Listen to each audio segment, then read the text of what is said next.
Are we on then? Aston Villa 1, West Ham United 1. Come on. What do you think, Stel? The shirt, it's a little bit subtle. It's a bit, for you, it's quite a subtle shirt. Yeah. I think your fans are going to be disappointed. Well, I think I went with today's game, actually. I thought we're going to struggle today, and then perhaps it's now the lucky shirt. Maybe the lucky shirt. So come on, let's start with the lineup. When everybody saw Creswell and Soufal playing at the back, everyone thought the worst, didn't they? Well, I'm always happy when Cressy plays, as everyone knows. Because he touched you. Because Cressy touched me in Prague. But yeah, we were worried, to be honest. We just thought, here we go again. It's not solid, but Kilman had a cracking game today.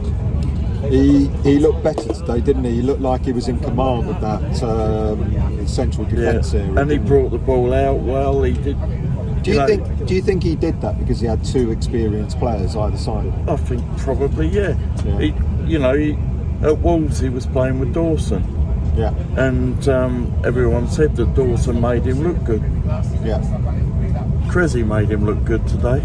Yeah, I'm trying to look at their first goal, or their only goal. And I was a bit disappointed that, I know you said that it was Areola's fault, which is a load of rubbish. But well, I mean, that was a little bit tongue-in-cheek, but I do think potentially... Well, no, for me, there's no way that we should have allowed them to play a 1-2 through us. So I think our defensive midfield and perhaps Soufal was at fault for allowing that to sort of go. When you take it back from there, you saw that Kudos got pushed over. Yeah. In the build up to that, and we should have had a free kick, so it shouldn't have got that far anyway. Yeah, no, I agree with that. We'll talk about the ref in a minute. So the lineup, three at the back with Soufal, Creswell, Kilman. You got what Areola back in goal as well. And you got what Potter tried to do. He said, "I'm going to put experience back there," because it could have been really easy to just for him to go for Caelan Casey, the youngster, or maybe Emerson. But he wanted experience there, didn't he? And it worked, didn't it? Early doors it looked a bit ropey, but they found their feet and they got going. So, yeah, full marks for that one, I think. And he played again, sort of like the wing-back system with Emerson and Wan-Bissaka. I turned to you, I think, probably midway through the first half, and said to you, we need to push up. We need to be defending from the front, and you said, well, our defence isn't fast enough. Yeah. But actually, we didn't need to be, because the guys read the game really quite well today. Yeah, they did. And closed the gaps and did all right. And then in the middle, Edson just looked like a reborn player, doesn't he? He had a good game today. He should have been sent off. I said to you, didn't I? I said that's the second booking. I just saw the highlights, and it was 100% the second booking. And we did laugh at. I mean, the referee owed us one, didn't he? So he owed us 7, didn't he? Yeah. Because he was pretty poor. Should we move over there? Where to? No, come on.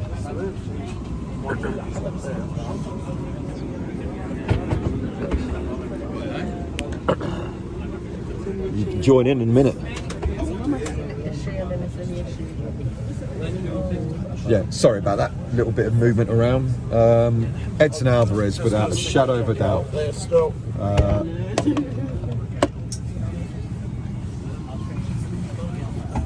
You done it? Pretty much. Edson Alvarez, without a shadow of a doubt. That second challenge that he got the player near the end of the game was 100% a second yellow, and he got away with it. I laughed because I said to you immediately that that's a second yellow. He's got to go for that. Yeah, totally agree. But other than that, he had a really good game. And then they took him off. Well, so, we had no choice, did we? No, it was the right thing to do. Yeah. And so check in the middle had a decent game, and he had an absolute sitter, didn't he, that he missed. I said to you, he just wouldn't come it was about a foot too high, and he just couldn't get over it. Yeah. And then Lucas up front. Could have played just off him, but Lucas up front, I mean, let's be honest. I mean, he gives the ball away quite a lot. He but does some silly things. He does, but he had a good game as well. And he likes to roll about a little bit. I've seen the red card incident. It was absolutely a joke. There was a little elbow in the ribs, though, wasn't there? There was. It was that. It was the slightest of touches. The slightest of touches. Yeah, but sometimes it happens, doesn't it? Well, yeah. I guess if you don't go down, you don't know if it's going to be given or not. But other than that, he had a good game as well. But for me, the man of the match, Kudus played well. I thought Kudus, he fought back, he went back, helped out Wan-Bissaka, winning the ball back, etc., which is good. Good endeavour from him as well. There was special mentions for Ollie Scholes. We'll get to him in a minute. Yeah. Because for me, the man of the match was Wan-Bissaka. Absolutely. I mean, he is the signing of the season, isn't he? Second half, when you knew when we were signing players that was the one I wanted. Yeah. And I kept on and on and on about it. And for £15 million, it was an absolute bargain. Plus a certain striker that went to where did he go? Some club from Brentford. Oh, Ivan Toney. Ivan Toney. I was desperate to get him, and I think he would fit our system. He would have done, but he wanted the money, so he's gone for the money. Well, he's a gambler, isn't he? He's a gambler, so there you go. So first half, I think it took us a while to settle in. They won a goal up. We looked a bit ropey, but we settled into the game. And then, what a second half. I mean, like chalk and cheese. Fantastic. It was Wan-Bissaka bombing up and down the wing. I mean, that cross from Soufal for the goal. No, that was Alvarez. Was it Alvarez? Alvarez crossed it, yeah. That's me without my glasses on. That was a superb. But you saw what was happening in the second half, because everyone said, there's a that Irish fella in front of us, and you were saying it, etc. We need to press, and we did exactly that. So in the second half, Potter's turned around and said, we need to change our game. We need to be quicker. We need to press quicker and hunt in packs. And all of a sudden, we weren't giving Aston Villa any space, and we were going at them, and they didn't like it, did they? Paqueta had his best half for a long time. Absolutely, and we deserved to get that equaliser. Should Paqueta have gone for the overhead kick when he had that chance near the end? Oh, he's Brazilian. Or could he have done it better? He's Brazilian, so what do you expect? Yeah. He's not going to score a tap-in, is he? No. But it would have looked good if it went in. Oh, my God, wouldn't it? But then we had chances, didn't we? Danny Ings came on, and we were like, oh God, but he had a chance, and he chased as well. He chased down. He defended from the front. And Souček, it was for him. It was a sitter, and like you said, it was just a bit under him, wasn't it? So you couldn't get on that ball back. But look, second half, I'm going to say, I think we were unlucky only to have a point. And were Villa fans quiet, weren't they? Disappointing. Extremely. They only sang when they scored their goal, and that was it. It felt like we were back at the London Stadium. Yeah, it felt largely similar. Yeah. Overall, though, that second half performance, when you think of the number of players that we've got out injured and suspended, that second half performance gives you a lot of faith. And as you mentioned a moment ago, Ollie Scholes came on. The challenges he put in, and then the balls through that almost got to that ball through to Paqueta. It would have been just that little bit higher, and it would have gone through, and it'd have been clean. Are you disappointed we only came away with a point, or are you happy at that endeavour to give us, respect the point? Yeah, absolutely.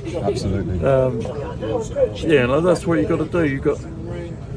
Villa are a top side at the moment, whether we like to think they are or not. They are a good side, and getting a point up there isn't bad. We don't often do that. And the performance, mate. It's the performance that we wanted exciting football. We're now getting, exciting. Yeah, I like that football. I mean, I looked at you right near the end and I said, you know what's going to happen here, don't you? I know, mate. When they got their free kick, And you went, I said, don't jinx it.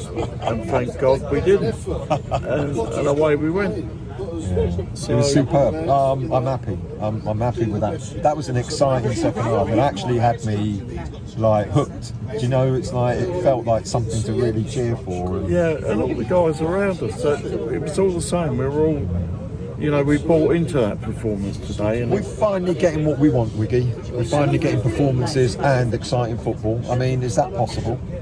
Well, yes, I think it is. And it stopped me moaning for a little while because I like what I'm seeing, and I know we have a direction now, I think. Yeah, totally agree. Well done, Grandpa. He's 4 games in. He's managed to convince me that he is possibly a decent manager.